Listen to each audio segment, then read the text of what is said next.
Professor से politics तक 2 बार लखनऊ के मेयर रहे, उसके बाद उत्तर प्रदेश के उप मुख्यमंत्री बने और अब राज्यसभा से सांसद हैं। वैसे तो स्वभाव में बड़े शांत हैं, लेकिन तेज तर्रार इतने कि सियासत की हर एक नब्ज को समझते हैं। जी हाँ, बिल्कुल सही सोच रहे हैं आप।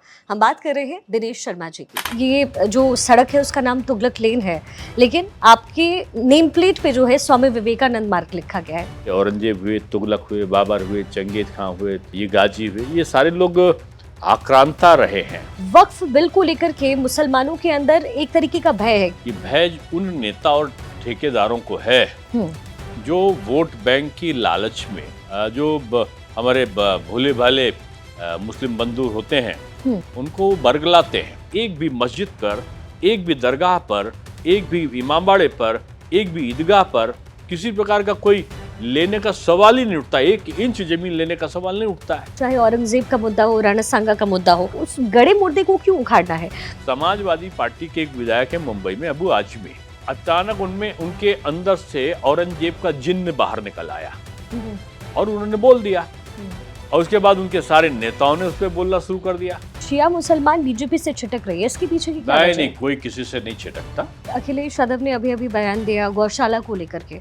उनके मुंह से अचानक ही निकला होगा गाय में दुर्गंध का। मायावती जो है उनके लिए कहा जा रहा है कि वो बीजेपी की बी टीम बन करके काम कर रही है। आज भी उनका आप ट्वीट देखें, उन्होंने बीजेपी के खिलाफ और जो वक्फ बिल है उसके समर्थन में दिया है। प्रदेश अध्यक्ष को लेकर के आपके भी नाम की चर्चा हो रही है। उसे पूछा गया था आपको क्या काम सौंप दे, तो मैंने कहा था जहां पर कम वहां पर हम। बहुत स्वागत है सर आपका हमारे इस पॉडकास्ट में। और सर, जब मैं आपके घर की तरफ आ रही थी तो मैंने देखा कि ये जो सड़क है उसका नाम तुगलक लेन है, लेकिन आपके नेम प्लेट पे जो है स्वामी विवेकानंद मार्ग लिखा गया है। इसके पीछे कोई खास वजह? काफी इसका जिक्र आ चुका है। आपने जब मेरे घर का एड्रेस पूछा तो जो गूगल का आपके पास में लिंक जाता है उसमें ये जगह विवेकानंद मार्ग ही दिखाती है। जब मैं यहाँ पर आया उसके पहले भी तमाम जो आप आवास देखेंगे आसपास, उनमें विवेकानंद मार्ग और तुगलक लेन दोनों लिखा है। तो ये सामान्य सी बात है जी, और मुझे लगता है इसकी चर्चाएं भी खूब हुई हैं सर। और देखिए, चर्चा नकारात्मक और सकारात्मक दोनों होती है। ये बात सही है कि नाम बदलने का अधिकार किसी सांसद को नहीं होता, ये सरकार को होता है या नगर निकाय को होता। मैं 11 साल महापौर रहा हूँ, तो मैं जानता हूँ कि इसका नाम का परिवर्तन की प्रक्रिया क्या है। लेकिन अगर कोई बदलता है तो मुझे बहुत खुशी होगी। तुगलक जाहिर सी बात है, ये औरंगजेब हुए, तुगलक हुए, बाबर हुए, चंगेज खां हुए, ये गाजी हुए, ये सारे लोग आक्रांता रहे हैं। इसमें हिंदू और मुस्लिम का बात नहीं होता। जो भी आक्रांता है, चाहे अंग्रेज है, चाहे फ्रांसीसी है, चाहे कोई विदेशी मुगल है, आक्रांता है। और आक्रांता के नाम को सुशोभित थोड़ी किया जाता है, किसी भी देश में नहीं है, तो भारतवर्ष में उसका औचित्य क्या है? सर, वक्फ बोर्ड को लेकर के खूब चर्चाएं हुई, बिल से लेकर के कानून तक जो है खूब चर्चाएं होती रही। वक्फ बिल को लेकर के मुसलमानों के अंदर एक तरीके का भय है। क्या आपको लगता है कि नैरेटिव सेट किया है विपक्षी पार्टियों ने या फिर डर है? ये मैं आपको बताऊं, ये हमारे मुस्लिम बंधुओं में भय नहीं है। ये भय उन नेता और ठेकेदारों को है जो वोट बैंक की लालच में हमारे भोले भाले मुस्लिम बंधु होते हैं, उनको बरगलाते हैं, भय दिखाते हैं बीजेपी का। बीजेपी के भय क्या आपको मोदी जी के 11-12 साल के शासनकाल में कहीं दिखा है क्या? हर मुस्लिम को आज जो जिनकी आबादी का प्रतिशत, उससे ज़्यादा राशन मिल रहा है, उससे ज़्यादा आवास मिल रहा है, उससे ज़्यादा सम्मान निधि किसान की मिल रही है, उससे ज़्यादा इनको आयुष्मान कार्ड में स्वास्थ्य का 5 लाख का बीमा मिल रहा है। अगर आप देखो तो उससे ज़्यादा जो तमाम प्रकार की गैस का सिलेंडर से लेकर और तमाम प्रकार की सरकार की योजनाएं हैं, जो एक सशक्तिकरण, जो नीचे का तबका है, चाहे वो हिंदू है, चाहे मुस्लिम है, चाहे किसी जाति वर्ग का है, उसकी उन्नति, एक सर्वांगीण विकास हो। दीनदयाल जी कहते थे ना कि भूल गए रास रंग, भूल गए छकड़ी, 3 चीज याद रही, नून तेल लकड़ी। तो उसकी समस्या में घिरा हुआ आदमी, लड़की का ब्याह करना है, कैसे करेंगे? अब मोदी जी करेंगे या योगी जी करेंगे? पता चला दवा कहाँ से कराएंगे? अब आयुष्मान कार्ड से मोदी जी कराएंगे। बेटी का विवाह करना कहाँ से करेंगे? अब ये भी सरकार करा रही है। शिक्षा बच्चे की कहाँ से होगी? मुफ्त की शिक्षा भी बच्चियों की सरकार इसका दायित्व ले रही है। कि अगर खाद देना या छोटे मोटे उपकरण खरीदना है, किसान सूत्र कहाँ से आएगा? मोदी जी सम्मान निधि की व्यवस्था कर रहे हैं। यानी हर चीज की चिंता जाति और धर्म से अलग हटकर सरकार कर रही है। ये सकारात्मक पहलू है। इसके बजाय विपक्ष उसको डराता क्या है? उसको डराता है कि मोदी जी और योगी जी आपके अधिकार छीन लेंगे, आपकी जमीन पर कब्जा कर लेंगे। कहां से कर लेंगे भाई? ये जो कब्जा करने वाले माफिया थे, जो कब्जा करने वाले रियल एस्टेट के लोग थे, ये कब्जा करने वाले जो बिल्डर्स थे, जो वक्फ की जमीनों का दुरुपयोग करते थे, कोई लेखा जोखा नहीं होता था। इधर इन तो किया नहीं कि लेखा जोखा को ठीक कर देंगे। एक भी मस्जिद पर, एक भी दरगाह पर, एक भी इमामबाड़े पर, एक भी ईदगाह पर किसी प्रकार का कोई लेने का सवाल ही नहीं उठता। 1 इंच जमीन लेने का सवाल नहीं उठता है।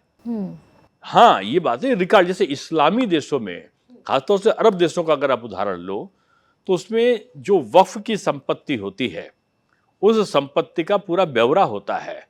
वक्फ की संपत्ति घोषित क्या कैसे होगी, उसका एक प्रोसीजर होता है।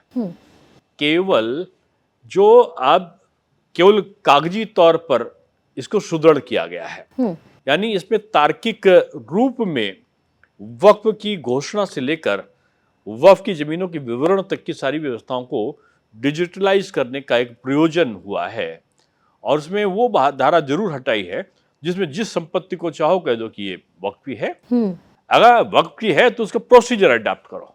केवल इतना कहा है इस वक्फ की जो आपका बिल आया है, वक्फ में दिया होता है। इनके वक्फ में आज भी पुराना जो 1995 के संशोधन के बाद का वक्फ का बिल है, अगर आप देखो उसमें लिखा हुआ है जो वृद्ध महिलाएं हैं, जो तलाकशुदा महिलाएं हैं, जो एक प्रकार से निराश्रित महिलाएं हैं, पिछड़े हैं, कमजोर वर्ग के लोग हैं, तबके के लोग हैं, उनकी रहन सहन का करेंगे। और यहाँ तो महिलाओं को जो कहते हैं ना कि महीने का शुल्क भी देने का प्रावधान वक्फ के माध्यम से है।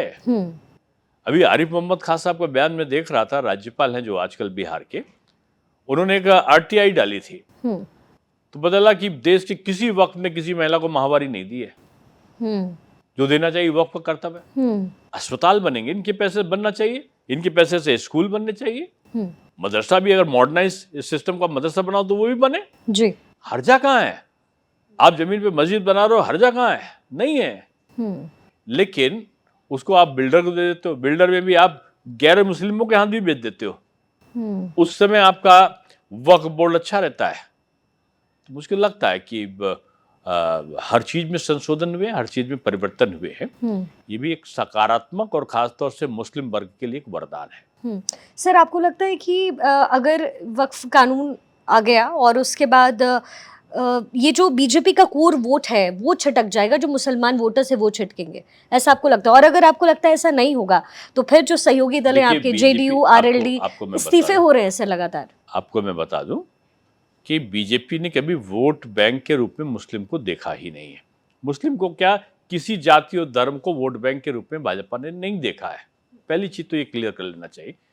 भाजपा उनको एक देश का सम्मानित नागरिक के रूप में देखती है। एक नागरिक के रूप में उनकी उन्नति कैसे हो जाए, ये मोदी जी का जो नारा है ना, सबका साथ, सबका विकास, सबके लिए प्रयास और सबका विश्वास जी, उसके साथ में वो करते हैं। और मुझको लगता है कि ये जो चीज है, ये उनकी क्रिया और करनी में कोई अंतर नहीं दिखाई पड़ता जी। ये राजनीति, ये सपा, कांग्रेस, ये कम्युनिस्ट, ये आम आदमी, ये तृणमूल, ये सांप्रदायिकता के आधार पर बने हुए दल है। इनकी एक सीमित दायरा रहता है।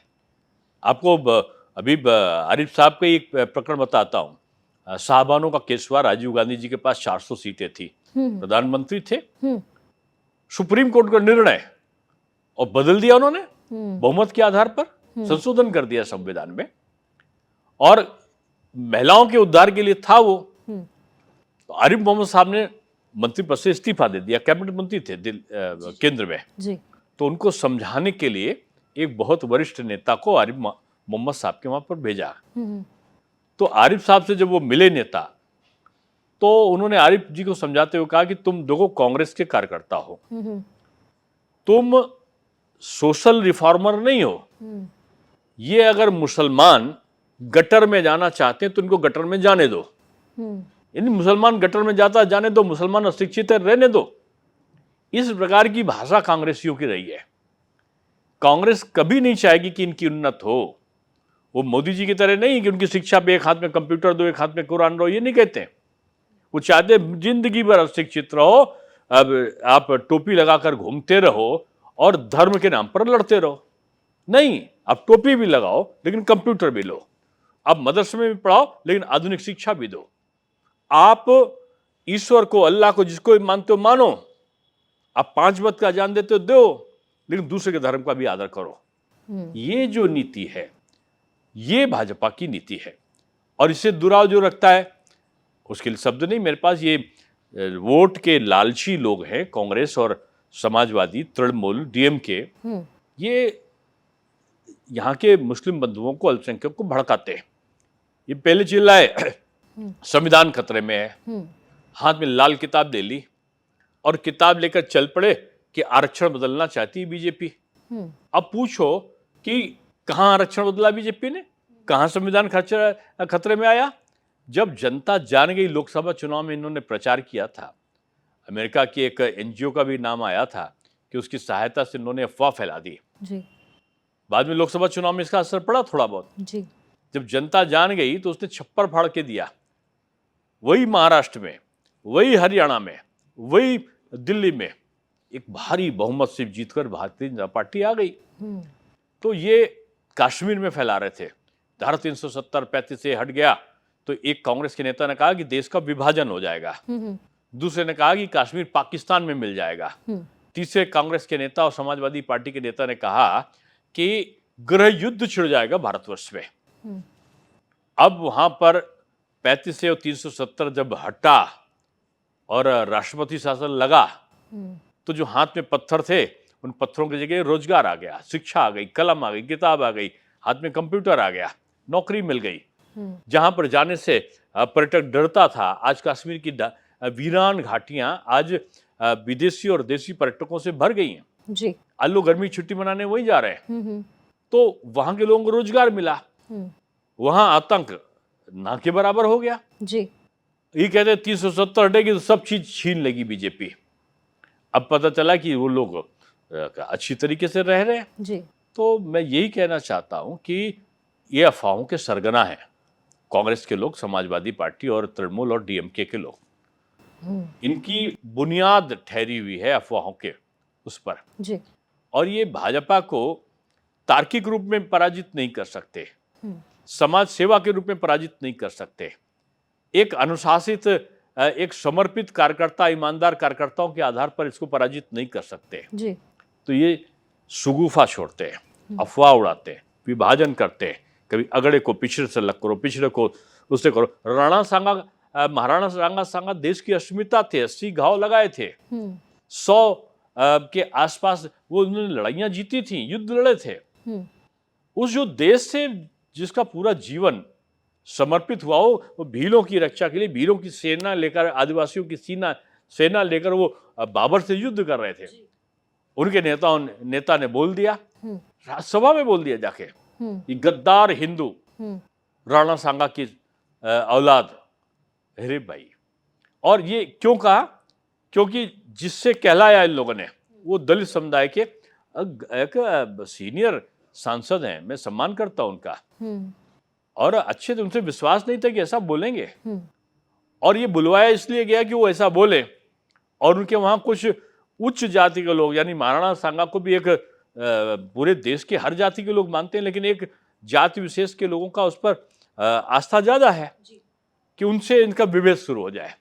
और फिर ये मुद्दा उठावे कि दलित और के खिलाफ सवर्ण है और सवर्ण के खिलाफ दलित है, ये मुद्दा बना और पूरे देश में एक खाई पैदा कर दो। तो लेकिन सर पिछड़ा करने वाले ये लोग हैं। हाँ। और मैं समझता हूँ कि इनके हर चीज में राजनीति भरी होती है। से लेकिन इस पूरे मामले को लेकर चाहे औरंगजेब का मुद्दा हो, राणा सांगा का मुद्दा हो, कहा जा रहा है कि भाई ये तो पुरानी बात हो गई, ये मुगल जो शासक आए हमारे देश में उस गड़े मुर्दे को क्यों उखाड़ना है? क्योंकि बार ये बार योगी गड़ा आदित्यनाथ ने भी ये कहा, ना सीएम ने आप भी सर कहा कि भाई बटेंगे नहीं, बटेंगे तो कटेंगे। तो आप एकजुट तो कर रहे हैं, लेकिन ये संदेश क्या दे रहे हैं? बटना है, बटेंगे नहीं, हिंदू भी ना बटे, मुसलमान में हिंदू मुसलमान सब मिलके रहे, नहीं बटे ना। यही तो बात है इसका कि हिंदू भी साथ रहे, मुस्लिम भी साथ रहे, ईद की सेवइयां भी रहे और होली की गुजिया भी साथ चले। क्या हर्ज है इसमें? सब साथ रहते हैं। मैं तो लखनऊ में जाता हूँ, लखनऊ में रहता हूँ और हर ईदगाह का जो समय आता है, मैं तो 98 से लगातार आज भी वहाँ चीफ गेस्ट रहता हूँ। जिस दिन ईद की नमाज होती है, मुहर्रम होता है, तो मैं पूरी व्यवस्था में शामिल होता हूँ।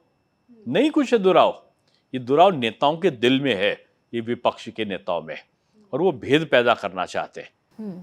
निश्चित रूप में नहीं बंटना चाहिए, बटेंगे हिंदुस्तान के हिंदू मुसलमान, अगड़ा पिछड़ा अनुसूचित दलित सब एक रहेंगे ना, तो एक है तो अनेक है, अनेक है तो नेक है। कोई किसी प्रकार का वही नहीं है, युद्ध ही नहीं है। अब कोई अगर इनको बांटना चाहता तो उससे बचना चाहिए, ये संदेश है। और कहते हो आप गड़े मुर्दे किसने होता है? समाजवादी पार्टी के एक विधायक है मुंबई में, अबू आजमी। अचानक उनमें उनके अंदर से औरंगजेब का जिन्न बाहर निकल आया और उन्होंने बोल दिया, और उसके बाद उनके सारे नेताओं ने उस पर बोलना शुरू कर दिया। इनको अब्दुल कलाम साहब के श्रद्धा स्थल नहीं दिखता, इनको बाबर की, औरंगजेब की कब्र दिखाई पड़ती है, जो आक्रांता थे। आप आक्रांता का स्तुतिगान करोगे ना, तो जाहिर सी बात है कि समाज में हर प्रकार के, हर वर्ग के लोग हैं, क्रिया की प्रतिक्रिया होती है। आपको जैसे ही उन्होंने अबू आजमी ने लिया था, समाजवादी पार्टी को चाहिए था उनको आप नोटिस देते, उनको आप पार्टी के पदों से मुक्त करते, कहते माफी मांगो। माफी मांगने के बजाय उनके ट्विटर हैंडल से बाबर का और औरंगजेब का गुणगान निकल रहा है। संसद में बयान दिया राणा सांगा ने कि महाराणा राणा सांगा के बारे में आदरणीय रामजी लाल सुमन ने बयान दिया। अरे आप उनको नोटिस देते, कहते सार्वजनिक क्षमा मांगो, कैसे नहीं मांगो? वो एक पुराने और मैच्योर्ड, मैं कहता हूं, नेता हैं, उन्होंने ऐसे बयान नहीं दिया होगा, बगैर पार्टी के वो बयान नहीं दे सकते। उनसे कहते अफसोस जाहिर करो, तब तो लगता कि आपकी उनकी विचारधारा अलग है। दूसरे दिन उनके लिख लिया कि दलित उत्पीड़न के खिलाफ रथ निकालेंगे। इसके मतलब आप प्लानिंग कर रहे हो, आप विधानसभा हार गए। अभी आप कुंदरकी में जहां 80% मुस्लिम है, वहां 1 लाख से ऊपर बीजेपी जीत कर आई है। यानी जो मुस्लिम है वो भी बीजेपी को देने लगा है। मीरापुर थी, वहां मुस्लिम बंधुओं ने खुलेआम भारतीय जनता पार्टी को दिया। ये आपका मिल्कीपुर है, अभी हम जीत के आए हैं अयोध्या में, और लोग कहते हैं कि 50% से ऊपर मुसलमान ने बीजेपी को वोट दिया। ये हम नहीं कह रहे, समाजवादी पार्टी के नेता कह रहे हैं। तो बदलाव आया है लोगों में जी, और लोग सोचने लगे कि मोदी जी और योगी जी के बारे में हवा खड़ा करते हैं। अगर दंगा नहीं हुआ उत्तर प्रदेश में, योगी जी ने सख्ती करी, ये बात सही है कि पत्थर फेंकोगे, चाहे कोई जात का धर्म का फेंके, तो फिर वो तेल लगा हुआ सोटा जो निकलता है पुलिस का, वो काम करने लगता है, करेगा। कानून इसीलिए मिला है उसको ना, वो अराजक तत्वों के लिए है, वो अच्छे सीधे साधे हिंदू के खिलाफ नहीं है, वो अच्छे खासे पढ़े लिखे या जो ऐसे समाज के प्रति समर्पित शांतप्रिय मुस्लिम के लिए नहीं है जी। अराजक तत्व जिसकी जाति और धर्म के आधार पर नहीं चलता है, उनके खिलाफ कार्रवाई हुई है, पत्थरबाजी बंद हुआ ना। आप रोजगार में सब लोग इकट्ठा हो, सब लोग शामिल हो और इन विभेदों को भूल जाओ। ये समय देश की उन्नति का है और मैं समझता हूँ कि इसके लिए इनको लगना चाहिए। तो सर, अगर बीजेपी पार्टी इतनी ही सेक्युलर है तो मुसलमानों के लिए एक्स्ट्रा एफर्ट क्यों बीजेपी को लगाना पड़ता है? देखो, बीजेपी मुस्लिम का तुष्टीकरण नहीं करना चाहती। वक्फ का चाहे एक्ट हो, चाहे धारा 370 हो, 35A हो, चाहे ट्रिपल तलाक का मसला हो, चाहे कोई और भी कानून हो, इनके पीछे का मंतव्य आप देखो, एक ही मंतव्य है कि मुस्लिम वर्ग में शिक्षा का भाव बढ़े, कुरीतियों से दूर हो, उनके शैक्षिक संस्थानों में आधुनिक शिक्षा का प्रवेश हो, और वो राष्ट्र की मूल धारा के साथ में उनकी जो आर्थिक स्थिति है ये कांग्रेस के लोग हमेशा चाहते हैं कि वो दरदोजी का ही काम करते रहें। खराब नहीं है दरदोजी का काम, अच्छा है। ये नहीं चाहते कि वो हमेशा वो पंचर का ही काम करते रहे। ये चाहते नहीं कि शिक्षित हों। बीजेपी चाहती है शिक्षित भी हो, उनका बेटा भी बड़े पदों पर आए, और इसके लिए अगर काम करते तो हर्ज क्या है। सर, हमने देखा है आप उत्तर प्रदेश में लखनऊ में कि आप 2 बार के मेयर रहे। जो शिया मुसलमान हैं वो बड़े फेवर में वोट करती रही, लेकिन हाल फिलहाल में हमने देखा है कि शिया मुसलमान बीजेपी से छिटक रही है। इसके पीछे की क्या वजह है? नहीं, कोई किसी से नहीं छिटकता। अब मैंने कहा ना कि बीजेपी तुष्टीकरण नहीं, सशक्तिकरण के लिए काम कर रही है, और जो सशक्तिकरण का दौर है बगैर भेदभाव के चलेगा। और जो हमारा राष्ट्रभक्त जो मुस्लिम हमारे बंधु हैं वो इस बात को समझ भी रहे हैं। और आप देखिए वक्फ का ये हवा खड़ा कर रहे थे, भारी संख्या में ढोल मजीरों के साथ में महिलाएं निकली हैं, गरीब तबके का मुस्लिम निकला है, स्वागत किया है ना सबने। तो ये ऐसे लोग उन्माद पैदा ना करें। मैं विपक्ष से कहूंगा कि आप उसको सुकून से जीने दीजिए, मुस्लिम को उसकी आर्थिक उन्नति होने दीजिए, उसको शिक्षा का भाव आने दीजिए, उसको राष्ट्र की मुख्य धारा में जैसे हिंदू के साथ में बता ना दूध के अंदर शक्कर मिलके काम करती है, उसको मिलकर काम करने दीजिए। आप अलग अलग करके जो भड़काऊ भाषण देते हैं, पता नहीं कहाँ के ओवैसी आ जाते हैं। सदन में उन्होंने कहा मैं गांधी जी के ने साउथ अफ्रीका में फाड़ा था कानून, मैं यहाँ फाड़ रहा हूं। अरे भाई, गांधी जी की सोच का विचार नाम लेकर तुम जिन्नाई सोच का जिन्न निकाल कर तुम जिन्ना की विरासत को ढोते हुए तुम आचरण कर रहे हो, एक संप्रदाय का पाला खींच रहे हो, तुम देश का भला कर रहे हो। देश को जो काम मुस्लिम लीग नहीं कर पाई, जिन्ना नहीं कर पाई, वो काम करने का सपना देकर रहे हो। नहीं भाई, ऐसा नहीं चलेगा। आप इस प्रकार का अगर नेतृत्वकर्ता बनोगे तो देश में एक नया विभाजन की रेखा पैदा होगी, और मोदी जी और योगी जी उसी का विरोध करते हैं, तब इनको कष्ट होता है। सर, संभल में अभी हमने देखा कि ईद के समय में भी सारे सिचुएशन को अंडर कंट्रोल किया गया, लेकिन मुसलमान और खासतौर पर विपक्षी पार्टी आप पर आरोप लगा रहे हैं कि आप नकेल कस रहे हैं, आप जबरदस्ती कर रहे हैं उन नहीं, लोगों के तो कुछ साथ। जबरदस्ती बिल्कुल भी मुझे नहीं लगता कि होगी, और मैं कभी भी किसी जाति धर्म के विरुद्ध सख्ती और जबरदस्ती का हमेशा से व्यक्तिगत रूप में मैं पक्षकार नहीं रहा हूं।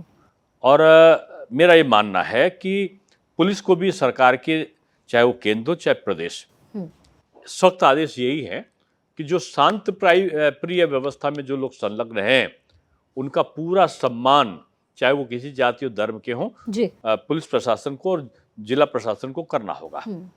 और जो लोग हाथ में हथियार उठाते हैं, कानून को हाथ में लेते हैं, उनके साथ नरमी नहीं बरतनी है। ये सरकार की पॉलिसी में मुझे दिखता है।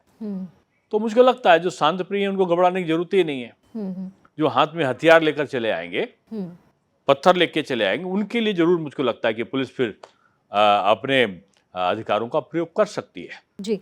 सर, अखिलेश यादव ने अभी अभी बयान दिया गौशाला को लेकर के, क्या सोचते हैं आप? क्यों इस तरीके, जबकि उनको पता है कि इससे वोट बैंक पर प्रभाव क्या पड़ेगा? है, अब उनको मैं तो आदरणीय अखिलेश जी के पूज्य पिताजी का मैं सम्मान करता रहा हूँ जी। आदरणीय मुलायम सिंह जी का। जी। मैं लखनऊ का मेयर था जी। और मैंने एक बहुत बड़ा श्री कृष्ण गौशाला, नंदीशाला और हनुमान वाटिका, भैरव चरण श्वानालय, सिद्धार्थ पशु पक्षी उपचार केंद्र, ये सारी चीज़ों को एक परियोजना थी कान्हा उपवन के रूप में किया। आज भी 25,000 के आसपास गाय और सांड वहाँ पर रह रहे हैं। वो जब मुख्यमंत्री बने तो देखने के लिए गए, तो लोग समझे कि बीजेपी का मैं मेयर हूँ, आज तो मुख्यमंत्री जी खिंचाई करेंगे। लेकिन जब वो पहुंचे तो उनका पहला फोन मेरे पास में आया। उन्होंने कहा, मेयर साहब आज आपने मेरा तबीयत खुश कर दिया। जी। तो मैं समझ नहीं पाया कि मुख्यमंत्री बात करेंगे।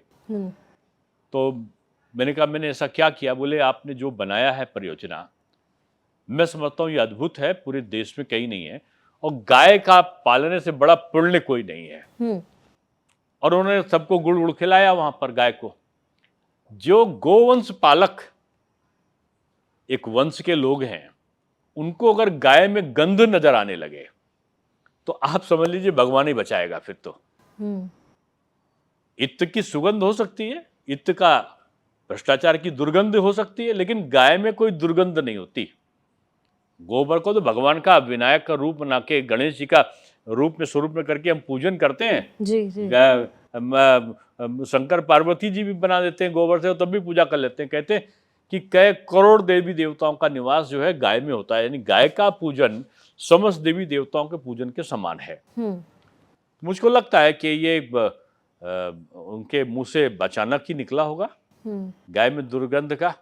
वो उनके परिवार के लोग गाय के पालन से जुड़े रहे हैं, और यदुवंश तो से जुड़ा हुआ कोई भी व्यक्ति वो गायों का, यानी गोवंश का बहुत सम्मान करता है। अब ये कैसे, किन परिस्थितियों में उन्होंने दिया, तो वही सर, और वोट उनको बैंक के कैसे लिए गाय में दुर्गंध आने लगी, ये तो मेरी समझ से परे है। जी।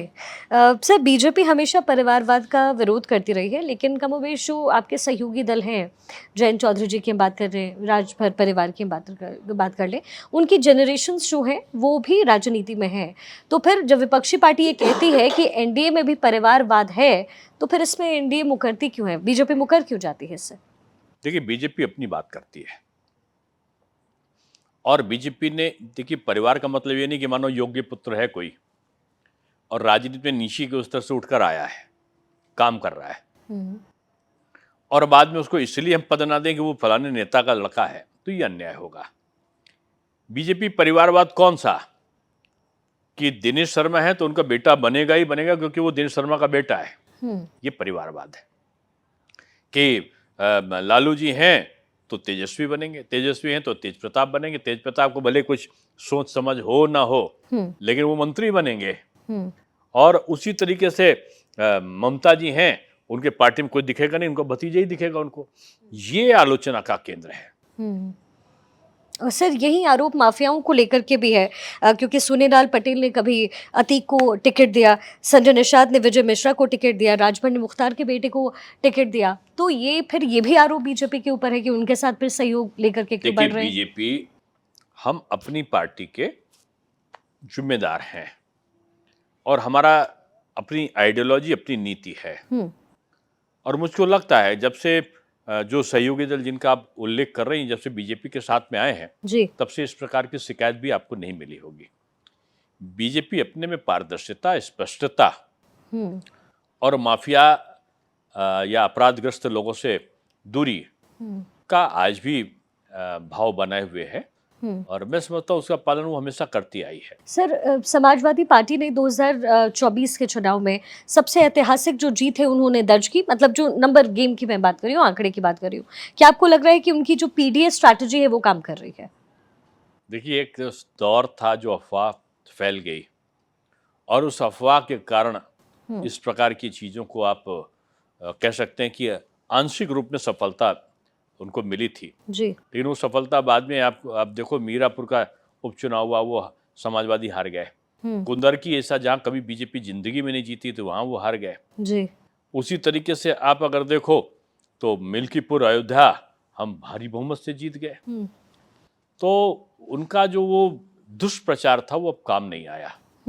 सर, मायावती जो है उनके लिए कहा जा रहा है कि वो बीजेपी की बी टीम बन करके काम कर रही है, ये क्योंकि वो वहां उतार देती है जहां उनको लगता है वोट बैंक कर नहीं सकते है। हैं। ये लोग, वो जो लोग सोच रहे हैं, जो ना भाजपा को जानते हैं ना मायावती जी को जानते हैं।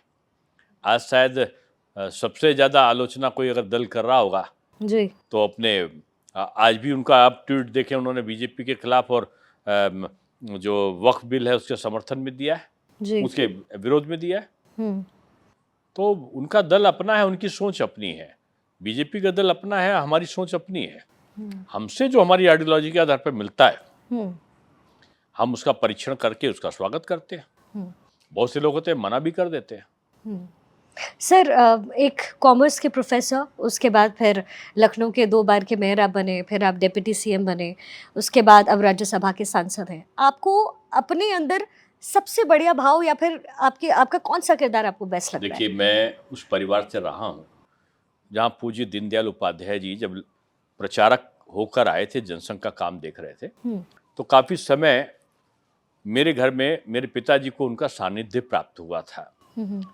अटल जी को मैं बचपन से अब लोग तो और कहें, लेकिन मैं उनकी गोद में भी बैठा हूँ और मैं बचपन से उनके सानिध्य में रहा। नानाजी देशमुख जी को तो कई बार मैं अपने मोपेड में बैठा कर लाया हूँ। जी। आदरणीय सुंदर सिंह भंडारी जी, आदरणीय अटल जी अडवाणी जी का मैं स्नेह पात्र रहा हूँ, कुशाभाऊ ठाकरे जी का, गोविंदाचार्य जी का, आदरणीय उमा भारती जी के साथ में मैंने बहुत काम किया। आदरणीय कल्लाद जी मेरे मार्गदर्शक रहे हैं, जो मुझे संगठन में लेकर आए। जी। आदरणीय कल्याण सिंह जी मुझे पुत्रवत स्नेह देते रहे।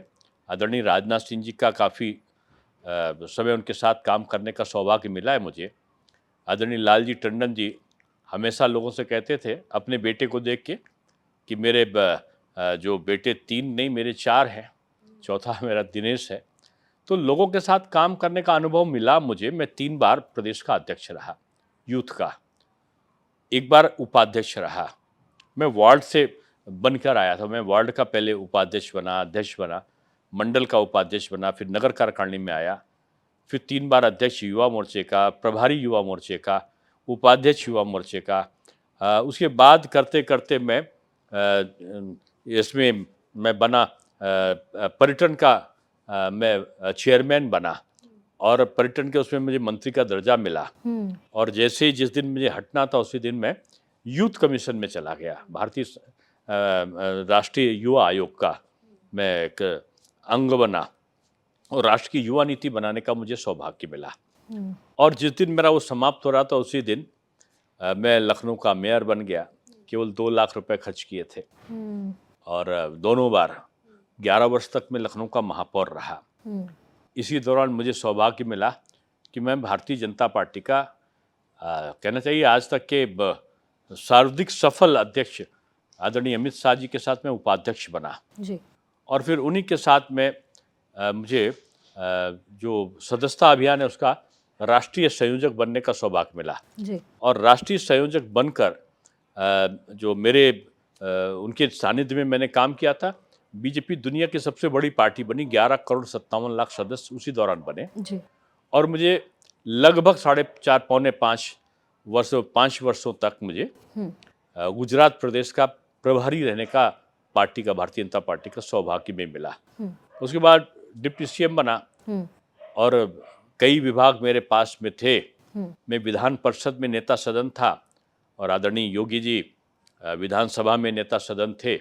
उनके मार्गदर्शन में काम किया मैंने और अब राज्यसभा का सदस्य हूँ। कई कमेटियों का मैं कमेटियों में मैं भारत सरकार की काम कर रहा हूँ।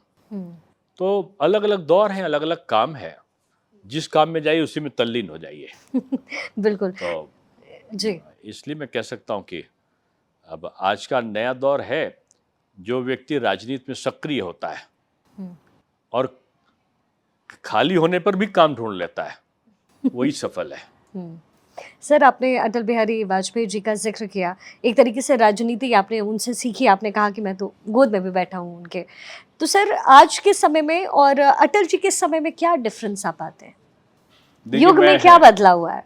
मैं समझाऊंगा अटल जी ने सपना देखा था और मोदी जी उन्हीं सपनों को पूरा कर रहे हैं।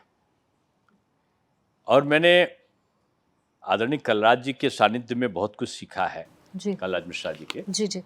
लेकिन मोदी जी के साथ भी बहुत लंबा मैंने काम किया है और वो मैं जब युवा मोर्चे का प्रदेश अध्यक्ष था तो पार्टी संगठन के महामंत्री के नाते उनके पास में युवा मोर्चे का प्रभारी का दायित्व था जी। तो मुझे काम करने का अवसर मिला उनके साथ भी। तो मैं कह सकता हूँ कि सबकी अलग स्टाइल होती है काम करने की जी। लेकिन हर व्यक्ति में एक अलग प्रतिभा और अलग गुण होता है। उन गुणों को आप सीखें तो आप, मैं समझता हूँ कि कठिनाइयों के दौर को पार कर सकते हैं। सर, बीजेपी में इस समय अध्यक्ष पद को लेकर के भी और उत्तर प्रदेश में भी प्रदेश अध्यक्ष को लेकर के आपके भी नाम की चर्चा हो रही है। I am coming directly to the point. मैं युवा मोर्चे का जब अध्यक्ष था तो मैंने एक ही बात कही थी। मुझसे पूछा गया था आपको क्या काम सौंप दे, तो मैंने कहा था जहां पर कम वहां पर हम। और ये नारा पूरे देश में पॉपुलर हो गया था। मैं ना तो किसी दौड़ में हूं ना किसी होड़ में हूं। मैं एक कार्यकर्ता हूं और कार्यकर्ता रूपी सबसे बड़ा पद मेरे पास में है। इसलिए बीजेपी में कोई कहाँ होगा ये मैं न समझता हूँ कि न बीजेपी का कोई उसके बारे में भविष्यवाणी कर सकता है, न बीजेपी के बाहर का कोई नेता भविष्यवाणी कर सकता। हाँ, कांग्रेस में पूछिए कौन होगा, तो लोग कहेंगे सोनिया जी होंगे, कहेंगे नहीं नहीं नहीं प्रियंका जी होंगे, अरे नहीं भाई राहुल गांधी जी तो हो ही जाएंगे, और यही तीनों में से कोई होगा।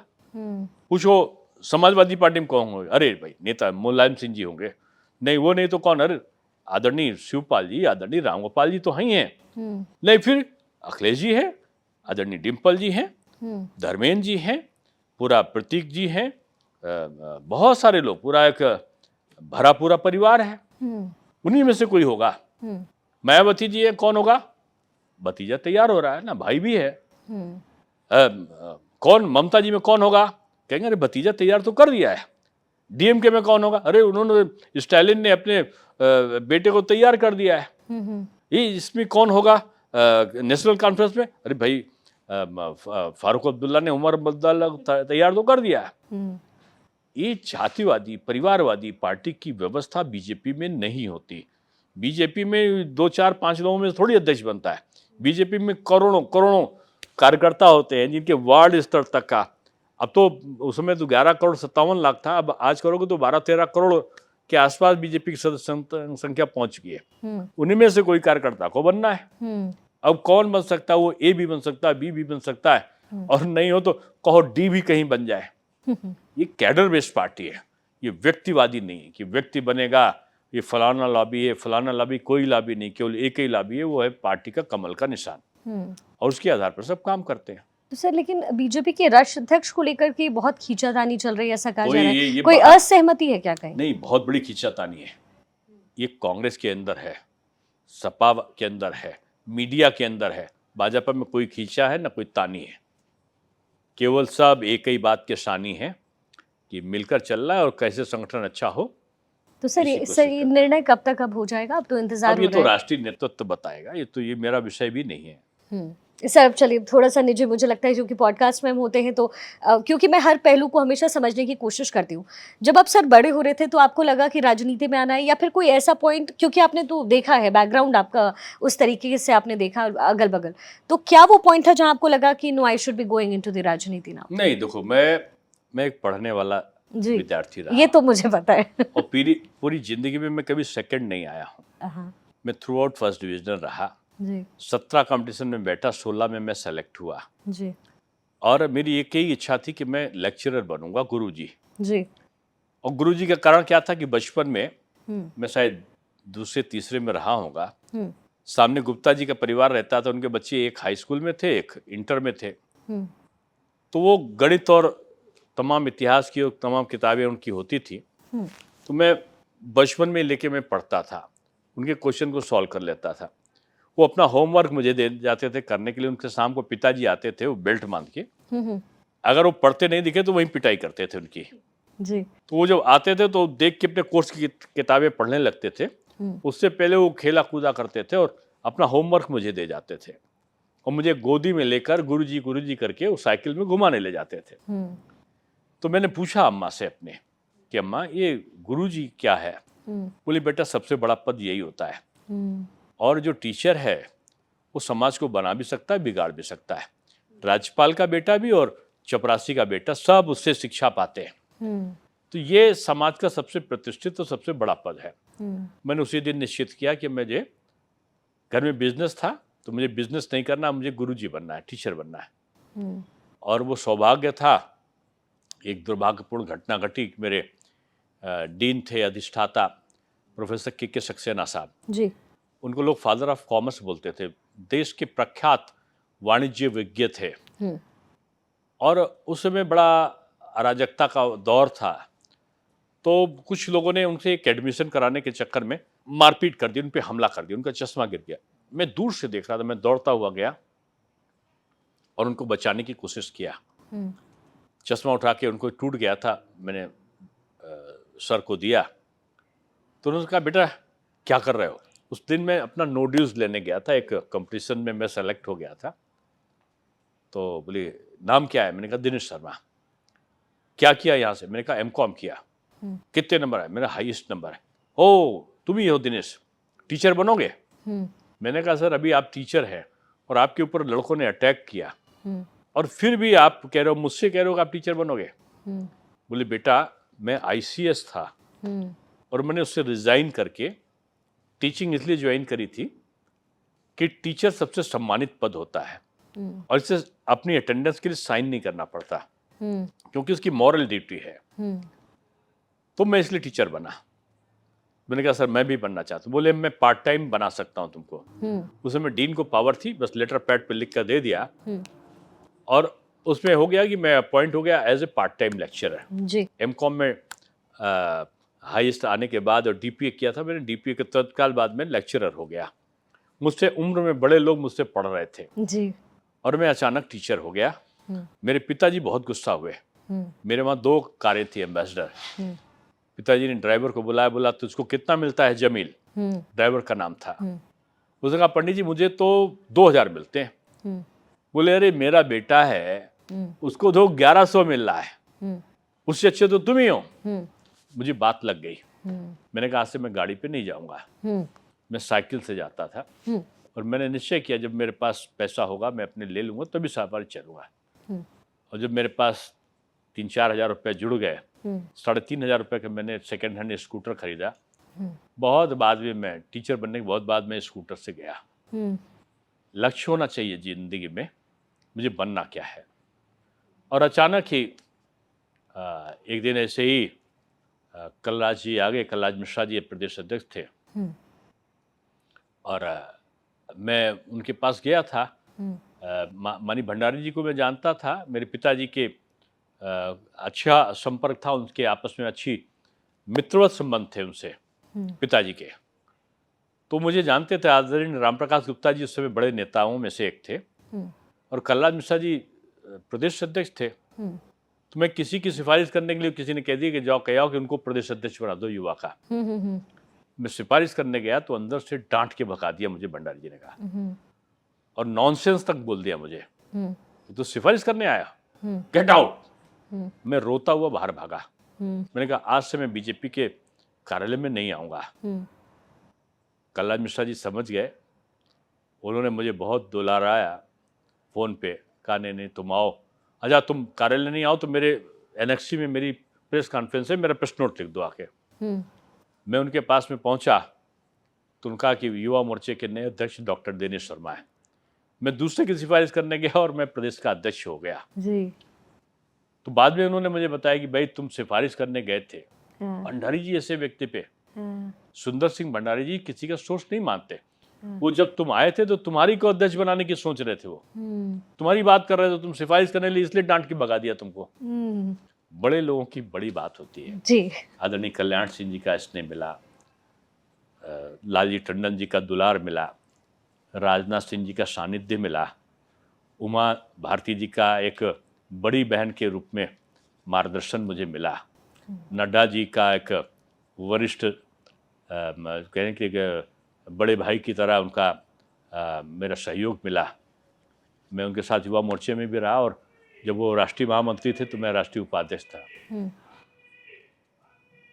तो ये एक दौर रहा।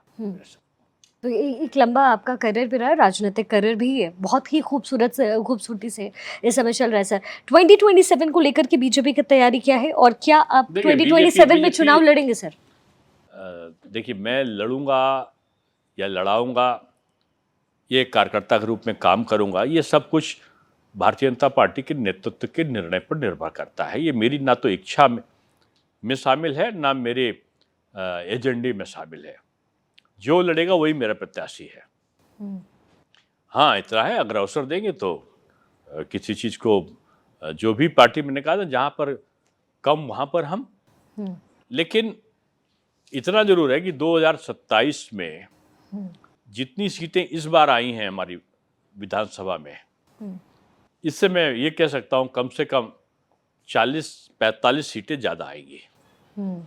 तैयारी पूरी? बिल्कुल। सर आखिरी के कुछ सवाल आपसे, मणिपुर को लेकर के बीजेपी क्या समय नहीं दे रही है विपक्ष को? वो आरोप लगा रहे हैं कि आप मुद्दे से भटकाना चाहते हैं, इसीलिए आपने आधी रात को चर्चा कर दी। नवंबर के बाद से अब तक एक भी घटना की रिपोर्ट मणिपुर में नहीं है। नवंबर, दिसंबर, जनवरी, फरवरी, मार्च और अप्रैल अभी छठा महीना है। मणिपुर शांत है लेकिन विपक्ष अशांत है, क्योंकि उसकी राजनीतिक रोटी सिक नहीं पा रही है। आप करो चर्चा नहीं कराते हैं। कल 3 घंटे चर्चा की विपक्ष ने, और जब उन्होंने खुद मना कर दिया कि मेरे पास वक्ता नहीं बोलने को, तब वो पास हुआ है। नहीं, आधी रात के उन्होंने बोला कि भाई फटाफट करवा रहे हो, आप समय दे ही नहीं रहे हो। फटाफट जब ना कराए तब भी आपत्ति, जब कराए तब भी आपत्ति। विपक्ष दिशा विहीन आचरण कर रहा है, और मुझको लगता है कि ये एक प्रकार से इनका एजेंडा केवल नकारात्मक प्रचार है, और वो बीजेपी को का हुआ खड़ा करना चाहते हैं। मैं समझता हूँ कि बीजेपी मोदी जी के नेतृत्व में, अमित शाह जी का प्रयत्नों में, राजनाथ सिंह जी का एक कहना चाहिए कि एक अनुभवी योगदान में, और कैडर बेस कार्यकर्ता और अपने विचार परिवार के मार्गदर्शन में मोदी जी का जो नेतृत्व है वो विश्व नेतृत्व की तरफ बढ़ चुका है। बहुत मतलब मैं तो ये नहीं कहूँगा कि अगला जन्म लेना पड़ेगा, लेकिन ये भी बहुत सालों तक बीजेपी काम करेगी। सर, योगी जी के साथ आपके रिलेशंस कैसे? मैं बीजेपी का कार्यकर्ता हूँ। बीजेपी के सभी नेता मेरे लिए एक सम्मान के पात्र हैं, और आदरणीय योगी जी तो नेता के साथ साथ संत भी हैं। संत का विशेष सम्मान है मेरे अंतर्मन में, और एक मैं उनके अंडर में काम कर चुका हूँ जी। तो एक नेता का भाव भी है। आदरणीय मोदी जी मेरे आदर्श हैं। आदरणीय अमित शाह जी का नेतृत्व में मैंने काम किया है, उनसे बहुत कुछ मैंने सीखा है। वो मेरे सबसे चहेते नेताओं में से एक हैं। आदरणीय कलराज मिश्रा जी से लेकर और जगत प्रकाश नड्डा जी तक, आदरणीय राजनाथ सिंह जी से लेकर और आडवाणी जी तक, डॉक्टर जोशी तो आज भी मुझे पुत्र की तरह प्यार करते हैं जी। तो इसमें एक नेता की चॉइस नहीं है, जिसमें भी नेतृत्व क्षमता है वो मेरा है, और मैं उसके सम्मान के लिए तत्पर हूँ। सर, संजय राउत जी ने कहा कि मोदी जी जो हैं वो संन्यास लेने जा रहे हैं, अपना सक्सेसर बनाने के लिए आरएसएस प्रमुख से मिले। अगर कोई प्रश्न बच्चों से कभी पूछा जाएगा भविष्य में कि शिवसेना के समापन का कारण क्या था, तो लोग कहेंगे संजय राउत का बयान, संजय राउत का बड़बोलापन। मैं समझता हूँ आज की राजनीति में एक विदूषक की भूमिका में, खराब शब्द का प्रयोग मैं कभी करता नहीं हूं, की भूमिका मैं बता रहा हूं, मैं वो अपना आचरण करते हैं कभी कभी अनावश्यक प्रलाप। और उद्धव जी का जितना नुकसान संजय राउत जी ने किया है, मैं समझता हूं उनका जो बड़ा पक्का दुश्मन रहा होगा उसने भी नहीं किया होगा। सर, राज ठाकरे बीजेपी में मिलने की कोशिश कर रहे थे क्या? नॉर्थ इंडियंस के साथ जो उन्होंने बिहेव किया उसकी सजा दी जा रही है। वो अयोध्या मंदिर भी आना चाहते हैं, आने नहीं दिए जा रहे हैं। थे और हैं और रहेंगे में अंतर होता है। जब वो रहेंगे तब इस पे हम चर्चा करेंगे। तो उससे पहले सर माफी मांगनी पड़ेगी क्या? देखिए, ये सारी चीजें बहुत भविष्य के गर्त की चीजें आप पूछ रही हैं। मैं भविष्यवक्ता नहीं हूं, लेकिन इतना जरूर कहूंगा कि जो भी बीजेपी की रीति के अनुसार आचरण करके सहयोगी बनता है, बीजेपी उसका स्वागत करती है। जी, बहुत बहुत शुक्रिया सर, अपना वक्त देने के लिए, अपना कीमती वक्त देने के लिए। Thank you so much. बहुत धन्यवाद आपका।